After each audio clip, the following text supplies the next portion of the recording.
Hi, this is Gigi with Plus Size Events.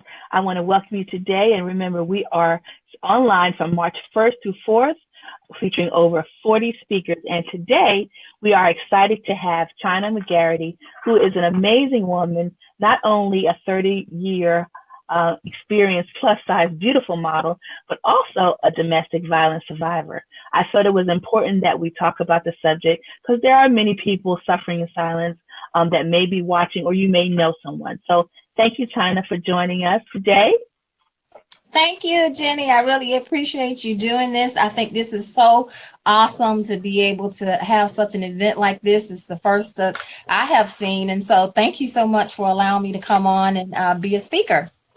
You're welcome. So tell our audience, for those that don't know you, a little bit about you, your background, and we'll kind of delve in to talk about domestic violence from there. Well, first of all, my name is Chyna McGarity. I'm the founder of Purple Casket Campaign that provides nurturing, caring, and support for victims of domestic violence.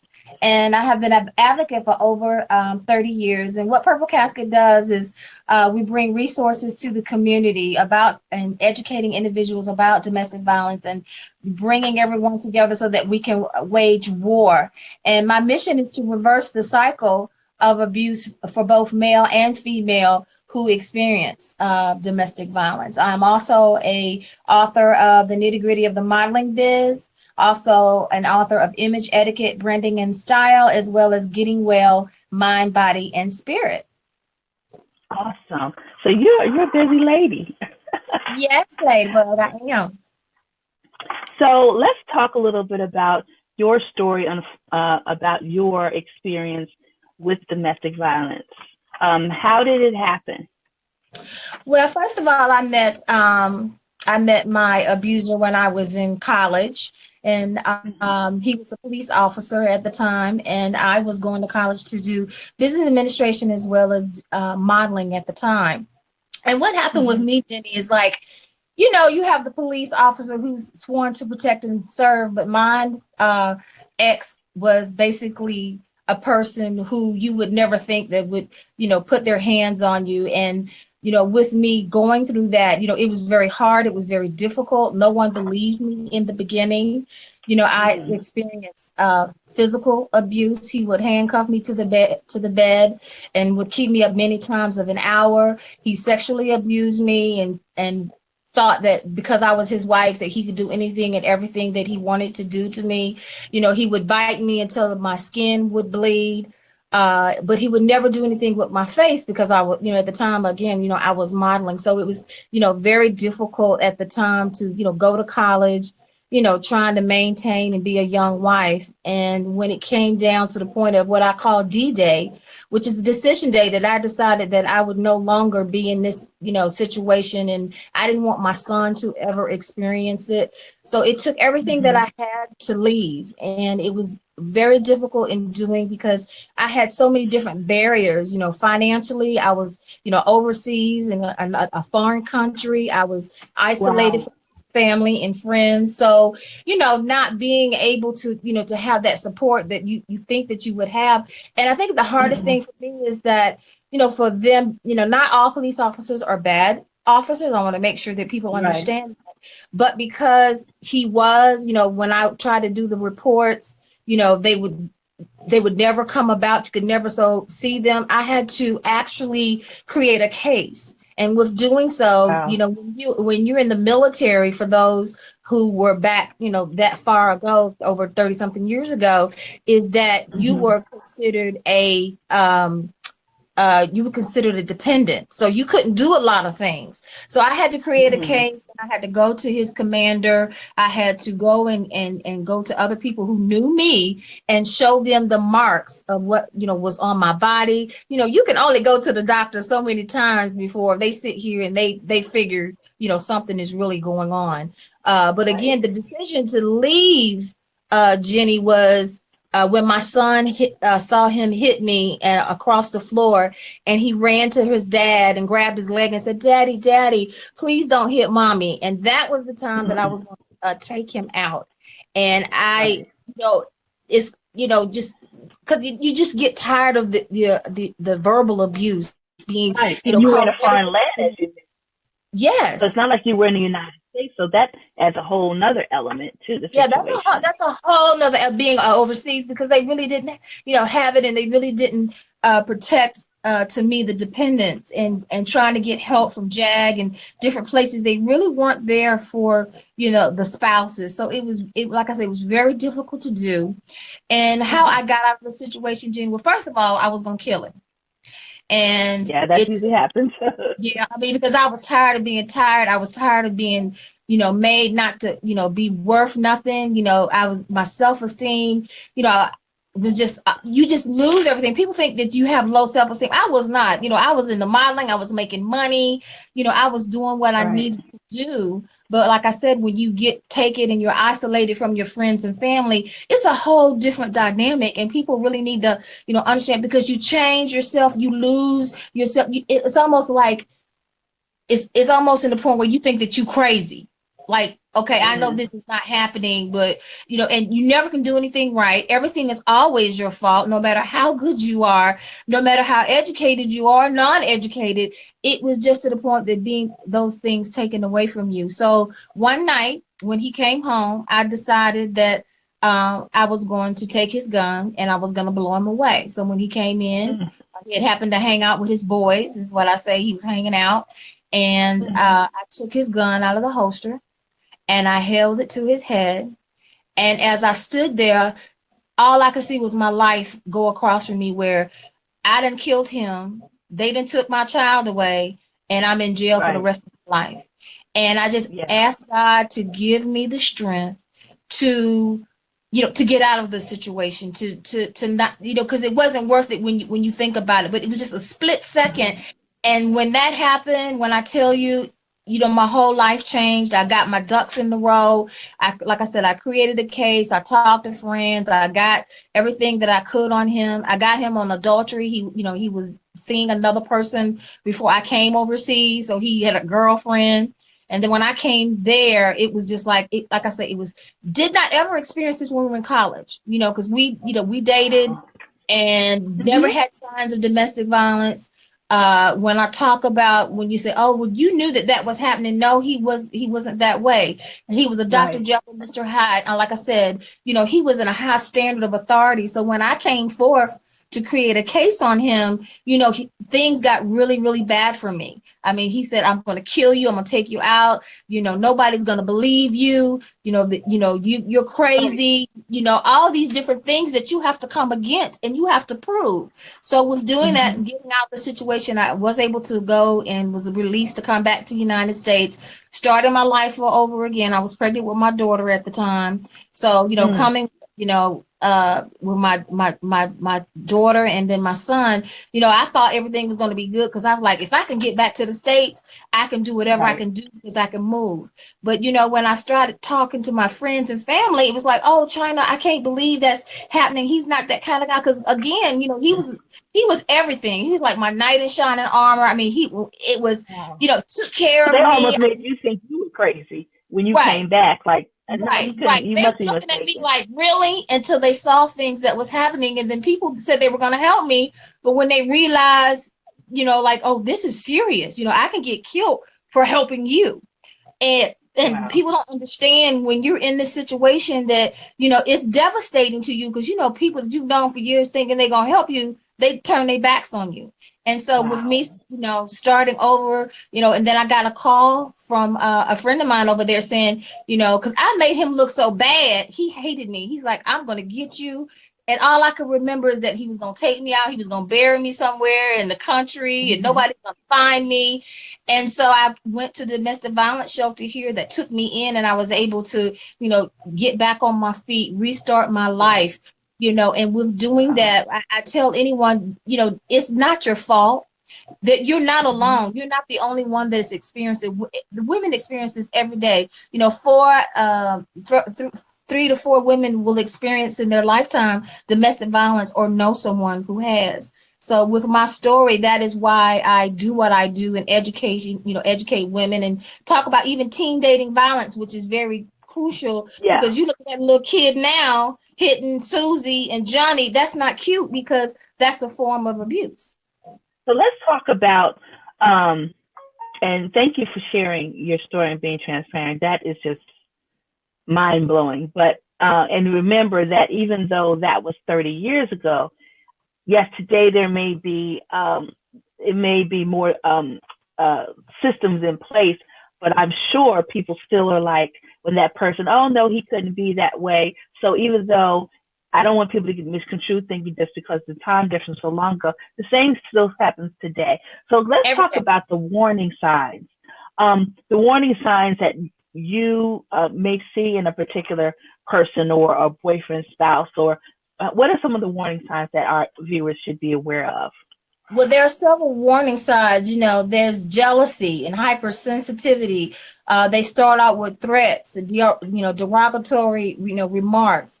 They do some of the stalking on calls and texts. They destroy your personal property. Some of the questions that I would ask women are you threatened or physical abused by your partner? Are you afraid of your partner's temper? These are very large signs, even hurting animals. Are you forced to have sex with your partner? As well as, unrealistic expectations, like sexually aggressive history of abusing other partners. You got to know where that person comes from, how they are. Possessive behavior, all of a sudden it's cute when you get married and you got your date, but then all of a sudden, you start, you can't hang out with your girls anymore. You can't go with your friends, or they start telling you, oh, I don't want you to hang out with this person or that person, or they start telling you how, to dress, how to look, or how they, so these are kind of the warning signs that you definitely want to look for. Quick involvement with a lot of different things, isolating and controlling any behavior that you do. Monitor where you go. Like, you normally will go to the grocery store and, you probably saw a friend, y'all went to have coffee, then he's going to start asking you, well, where were you? You shouldn't have took you this long. And how come you're late? So, that those are large warning signs. And I want to make sure that individuals, know that intimate partner abuse is a pattern of behavior using power and control. And that is what is defined as intimate partner. Also is considered to many people as partner abuse, domestic abuse, or domestic violence, but it's intimate partner violence, which is IPV. And for those who may not know, every 9 seconds, just think, Jenny, every 9 seconds a woman is abused. And 1 in 4 women will experience intimate partner violence. What's so crazy also is that 25% of the women and 8% of men in the US, yes, men are abused as well, report being physically or sexually assaulted by a partner at some points in their lives. And 3 women are murdered by their husbands or boyfriends in the US every day. Jesus.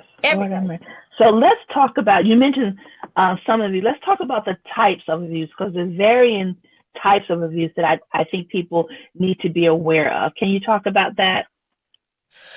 Yes, there's several types. You got psychological, which is referred to emotional abuse, where it accompanies physical and sexual abuse, and it comes with threats, keeping a partner away from friends and family, as I said before, stalking, calling her names, humiliating her. I was made feel less than necessary for verbal abuse. You have economic abuse. That means the partner actually has a controlled behavior and takes all of the money away, trying to keep the survivor from getting a job, or asking for money, or not giving them money to have and to use. Sexual abuse. That means going against one of the things, as I mentioned before, sexual abuse is just because I'm your wife doesn't mean that you can take and do whatever you want to do, because that's not the way it is. No means no. No does not mean yes. Physical abuse, even if it is your wife or husband. Right. And physical, or in the LGBT, the same sex partners also experience domestic violence, and it's terrible all the way around. When you talk about physical abuse, you're talking about hitting someone, pushing, strangling. If people's like, oh, he didn't do anything, but he strangled me. Okay, that is still abuse. Kicking, hitting. Right. Yes. want to talk about, I'll have women to say, well, he never hit me. He never put his hands on me. But verbal abuse is worse than any of the abuse because you always remember what someone says. Now, physically, I might can heal, but verbally, when you listen to that and somebody has told you that you're not going to be anything, or, that sticks with you as you go, and it really, hurts you. And I've heard someone say what verbal abuse is basically bullying someone with emotional pain, and it calls you a vulgar name. I want to talk about even spiritual abuse. It's something that I experienced being in the church. I was hurt by the church. My pastor told me that I wasn't being a submissive wife, and he was always talking about, what I wasn't doing, but he wasn't having the partner accountable of what he was doing. He was taking one side of the Bible and making it work for him. And it just, after a while, you have to know who you are and who you belong to, to be able to get out of that situation. You also have that's very interesting. Yes. And elder abuse is real big. How would you think about taking your mom, you've put her in a safe place, and you've got a nurse or an attendant, beating them and hitting them? It's terrible. Right. It's terrible. Legal abuse. You have some people who are here from other countries, and so, they may not know the language. They may not understand the culture. You have to, there's so many dynamics, Jenny, that comes in with those type of abuse. And, one of the things is, why do abusers behave this way? People say as a myth is, it's alcohol and drugs. No, that doesn't have any reason for you to have it. It is a learned behavior that someone has experienced somewhere in their life, whether it was a child, whether they were an adult, and it's driven by a need to dominate someone, to control someone. And that is what domestic violence is. Wow. So let's talk about, I had no idea, and we'll make sure we have a list of those different types of abuses, because I think people know the norms, but the other things you mentioned, the spiritual and the economical, I think that's important. So we're going to make sure that we include that. Let's talk about breaking the cycle of abuse. What are your thoughts on that, or some tips or guidance for someone that we may have a woman that's viewing this and may be in this position? How do you break the cycle? Well, first of all, you have to understand that you are experiencing, intimate partner violence or domestic violence. A lot of people don't really think that they are experiencing, but once you understand that, if the person is hitting you, talking you, calling you out your name, these are forms of abuse. Understanding what they are, understanding what the warning signs. So I've decided that I'm going to leave. I'm going to break this cycle. I'm going to get away. So you need to have a safety plan. And one of the things is people would say, oh, you just leave and you go. Well, there's so many barriers. You may not have money available to leave. You may not have childcare. You may have an animal that you love that you can't take with you because you're afraid the abuser is going to hurt them. So with the safety plan, you want to make sure you have all of your important documents, such as your birth certificate, social security card, get a set of extra keys, get another phone that they don't know anything about, and put these things and have these items packed, even with your children. If you're experiencing domestic violence and your partner or husband or significant other, have a code word for your children. And talk to your children. Tell your children, if I say this word, yellow, that means run out the door, go to your neighbor to call 911, or even if the child has a phone, call 911. Make sure they know the address. Make sure they know the telephone number. Even with the schools, you have to plan. It's not that easy to leave a lot of times, because a lot of people's like, I just want the domestic violence to stop. I love my husband, my partner. I don't want to go through, but until they understand that there's something going on, then you have to be safe for not only yourself, but also for your children. And that's why I left, is because I thought of my child. I did not want my child to go and experience. Tell someone that you trust, that you can talk to, and look in your area of where you are, or if you have a place that's convenient. Do not, one big thing is that sometimes we talk too much. We tell everything and anything. And sometimes you don't need to do that. Sometimes you need to keep some things to yourself. For me, I was right under his nose when he came back to the States in a hotel that was, not too far from his job, but he didn't know that. You never go the same way if he's stalking you. Also, we want to talk about technology. They're able to, Yes.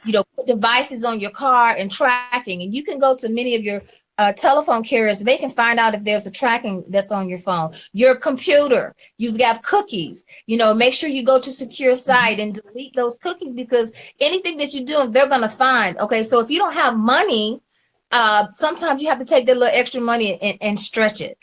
Maybe if you have someone even help you financially, or let's talk about abuse in the workplace, which is 8.3 billion a year, where people have to take off work because they're experiencing domestic violence.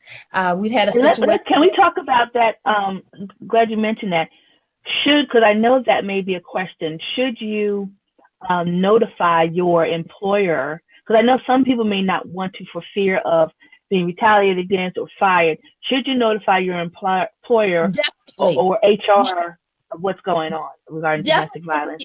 Definitely, because if you've noticed what's been happening a lot, they're coming in the offices and they're killing everybody and anybody. So it's very important, not only when you're experiencing this, you have to look around other people who are also, that's why a lot of people, I don't want to get involved, I don't want to do anything. But if you can call 911, if you next door and you hear this woman or child screaming, all you have to do is call the police. That is saving a life. You standing there is just as much being the abuser as if you were in the same room that there were. So I am seriously, on that you can call 911 and you can call, get the police involved, because when you call on the work, in the workplace, you can have a picture. So if they come on, security knows, they can move you maybe in another department. Now things have changed where the workplace can help with domestic violence. And if they don't, get your local agencies to come out and do a lunch and learn to talk about domestic violence in the workplace. Because I imagine many women are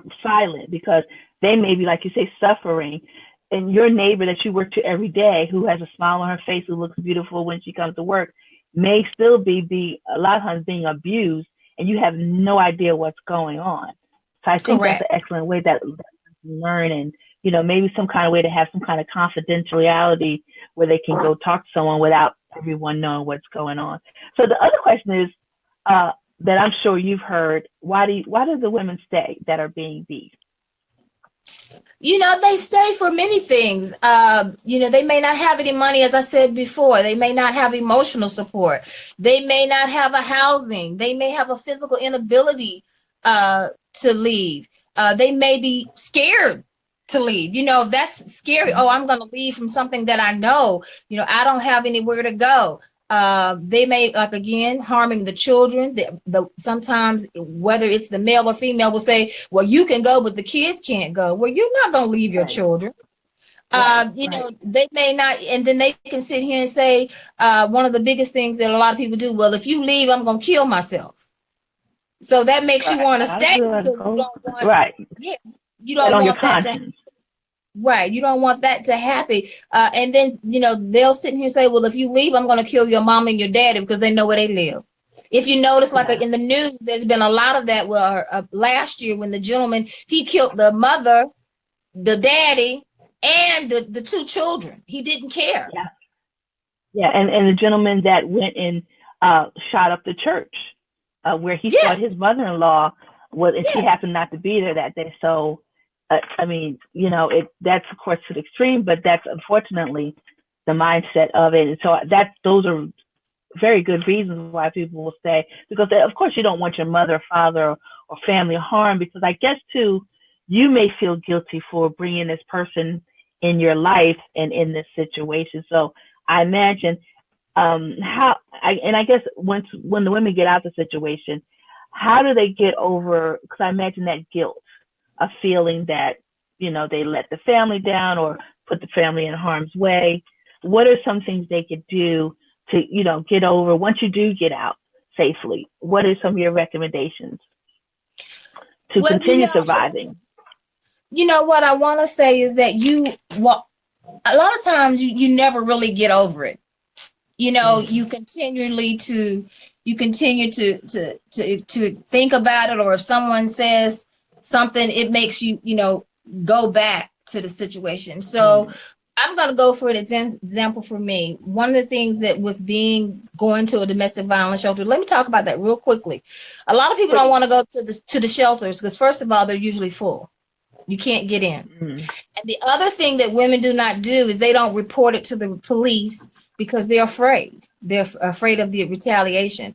But a lot of times in order to get into some of the shelters, it will help you and your family if you do report, you have to create that case. You have to create times and places, like keep a little notebook of when things has happened. So that you can get the help that you need, because once you get into the facilities, they will help you get back on your feet. They'll help you get housing. They'll help you get food stamps. They'll help you with job and legal advocacy of being safe. They'll help you with the support groups, because, that is what really, helped me. And, just healing. When you talk about healing, one of the biggest things that for me is that I had to stop blaming myself for what happened, because I wasn't to blame and could not say why he did what he did. And I had to take responsibility for present and future choices. I knew that I was God's child. I knew who I was in the Lord. And that is what helped me to get, you stop isolating, yourself, start reconnecting with people that build a support system, build a network, and stop denying and minimizing your feeling. It is what it is. And nobody can tell your story the way you can tell your story. And you should learn been through. Yeah. And then you have to understand and express yourself, with a therapist. A lot of people in the Black community don't want to go and get, help, from, I'm not going to go and do that. But sometimes just doing that helps you move to the next place. I know it helped me. I mean, I'm a better person. I had to get to know myself, because I didn't know, with all the things I had been through, that red was maybe my favorite color, because I lost myself because I'm in survival mode. I just need to be able to survive every day. And I need to know, okay, what kind of mood when he come home? How is he going to think? Or how is he going to be in a bad mood? You got to stop identifying yourself as a victim. I don't like the word victim, but you have to stop doing that and take control of your life, and, stop the cycle of abuse, knowing that, when you get into that next relationship, or even if you go back, let's talk about that. It takes a woman 7 to 10 times before she will actually leave a situation. Let's not talk about cultural differences, where we in America, we sit here, we can go do things, but, there may be a situation where they don't believe in divorce. What do you do? Right. That's so true. Right. How do you do? So you really have to, know who you are and get the support system and decide that you don't have to be treated this way. Right. So that leads me to my next question. How can you help if you are the person being abused, or the person who knows someone is being abused? How can you help that person? Well, the number one thing I want to say that you would need to do is you would with helping someone, don't turn the other cheek. Don't when you see it, confront it. If you love that person and you see what's happening, let that person know that they don't need to take that type of abuse from anyone. Be non-judgmental. You have to be aware of your own experiences. Don't be judgmental, because if they decided that they want to come and tell you what's going on, don't sit here and start telling them what you would and would not do. And, because it's their decision and they have to make that decision for themselves. You're there, but you also need to hold the abuser accountable. You should talk to them and tell them that domestic violence, is impacting their children, is impacting them. And that, domestic violence is a crime. You will go to jail for that. You will be prosecuted, so just encouraging them that, this is happening and that this is real, and that, you don't have to go through this. Don't tell someone what something is, even though if you know the other the partner. With me, we all had the same friends. We were, and they did not believe me for nothing in the world until after that came. And when that proof came, it's like, oh my gosh, I did not know. Just listen. Give them support. If you have resources or you know someone, look at the resources in the community and give that, over to them. It is just important to just be there for them. Right. Yeah. Wow. I mean, just so much information, so much to think of, and especially now with our teens. So, can we talk a little bit about that? Because we know that more and more you're hearing about the teen abuse. So, as a parent, I don't know if it's a little bit different in the signs, maybe, maybe not. What are some things as a parent that you may notice that your teenager may be experienced? Because of course they're not going to tell you everything, but what are some things that are kind of really tell signs that you may, little things that you may pick up of your your son and daughter's boyfriend or girlfriend or significant other? Well, for that, one of the biggest things is that I see with parents is that they're not in their kids' life anymore. Back in the day, we used to all sit down at the table, as a Yeah. family talk, but now you got the kids upstairs, downstairs, they call in that they gonna eat dinner. And a lot of times the parents don't Mm-hmm. even know where the children are. They don't know the neighbors. But some of the things that you get is if they start the behavior of being just, they're not talkative anymore. They're just in their room, or they don't want you into their, going into their, into the things. Now I see, you hear about kids, the parent can't go in the room. You can't come in here and you can't do this. That's That's got to crazy. stop You're not because paying rent. Hello. thank you. Because as long as you're in this house, you're going to do what I tell you to do, regardless Right. of what anybody. Now, if you think you want to be grown and be on your own, then you need to go on out of here and do that. But we have to come Right. close with our children to understand the demeanor. We have to talk to our children, know who they're hanging out with. It's crucial to know where they're going, because I remember that time I say I'm going to going to a friend's house, I might be at the movies. Right. And so now you got to be really, in tune with your kids, because kids are being snatched up for human trafficking. It's a Oh yeah, that's right. right. It's more money now. It's over $1 billion, for sex trafficking, and they're taking our children. There was a case with the airline ambassadors, which my mom does, that they spotted two young girls who were wanting to get into the modeling industry. They told their Mm-hmm. parents that they were going to spend the night at their friends, but when it basically came down that when the flight attendant found out that the children didn't know where they were going, they were talking on the phone with somebody they couldn't answer the questions correctly, and so they were Mm-hmm. able to get those children to safety, and the parents were like, we just never knew. And see, that's one of the things now, that you've got to be in your child's life.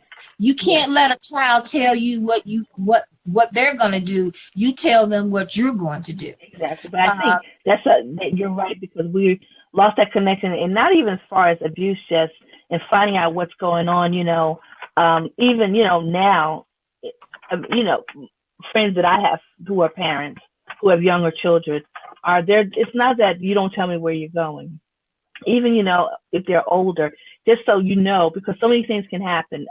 Anyone can snatch you up. You can end up missing. I don't care whether you're 20 or you're 50. It's just so much craziness happening. It's just not at night anymore. It's just not in the club. It's anything can happen. You can be in the bank, in the grocery store, in church.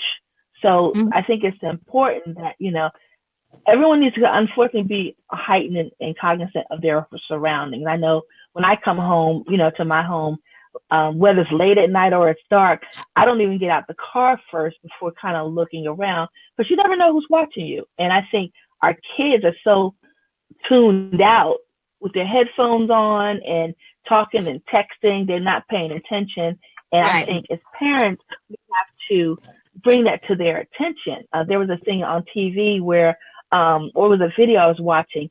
The parents were in awe because their kids were in the front yard playing in broad daylight. They were like, maybe it was two kids. It was like, I think a girl and a boy. They were maybe like 10 and 8. Someone pulled up. The guy said, "Hey, this is the car from whatever, Star Wars, whatever it was. You want to go for a ride?" They went around the fence jumped in this person's car, didn't know him, and the parents, because it was a setup, were in the house, just like, oh my God, I can't believe it. Now this is broad daylight. They're in the front yard. So if we don't talk to our kids, and when they got in the car, the guy was like, I'm not taking you somewhere. Why did you get in my car? I could take you anywhere. And then the kids were like, oh my God. That's when the faces on there were like, and then they realized that it was a setup. But so many things can happen. I don't care what age you are, that you need to be cognizant. But thank you for sharing that with us, because you're right. We're losing that connection to our kids. That's where the abuse starts. And Is there any last? Mm-hmm. And we have to also, Jenny, with our kids, is talk about what a healthy relationship. What does a healthy relationship, look like? Because the kids learn much from what we do, as what we say. We got to show them in our relationships how to treat people with respect. A lot of times the kids have lost respect, and you can do that by monitoring your kids, know where they are, who they're with, what they're doing, and when they're going to be home. Setting up boundaries and expectations are crucial for activities that will help guide them when they're making decisions for themselves. Teenagers can be as a hard time, that they all go through, and the teenagers can, with care and attention, there are many things that parents can do to help their kids have healthy and rewarding relationships. Talking to our children, it is so crucial, right, and so key. And put down the phone, and the technology has taken over. Kids are now, they can't even have a decent conversation, or they can't even speak correctly, because they don't have people skills. Right. So, and the kids are younger and younger, having children. So it's crucial, that we be in their lives. And so it goes through so much. And I want also people to also understand that it's 75% that a woman will be killed if she leaves her abusive situation. Well, so, that's a high percentage. That's a high percentage, and it's real. It's real. And I want people to know, and I want people to, have compassion for someone that's experienced, because, your kid, your teenager, right, your teenagers, your males, your females, they're experiencing that. So have compassion for that person. Right.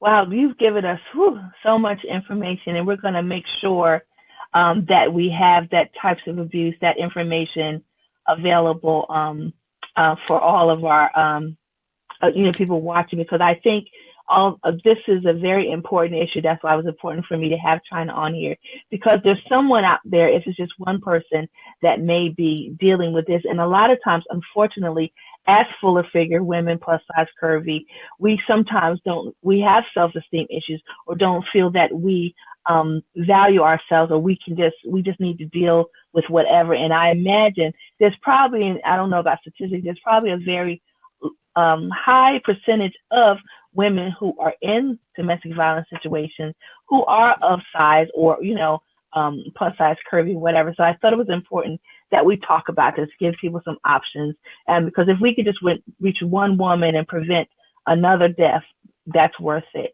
So I want to thank Chyna McGarity from the Purple Casket Foundation for joining us today. We're going to make sure we have some resources and information available at the bottom of the screen on the page, so that you can be more informed and even help someone, because you never know who may be going with this. So Chyna, I wanted to thank you so much for sharing your story, which I'm sure is not easy, like you say, but you've come a long way, and you are an example of you can be a survivor, and never stop. And you're also helping other women through what you learned. So that's a blessing in itself.